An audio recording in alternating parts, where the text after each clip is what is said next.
Okay, so I just took out the high pressure hose and put the new one back in, and it's right there. And there's a bolt that goes in the middle.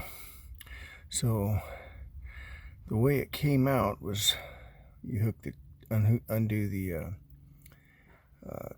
pump side, feed it through over the drive line, you know, disconnect all that stuff, get it loose, take that one out, but that's going to be difficult, and I'm going to show you what you got to do.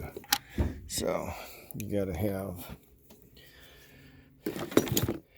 a right angle, I think that's a T35, not really sure, something like that. Right angle bit, I got a flex, and then I got this here.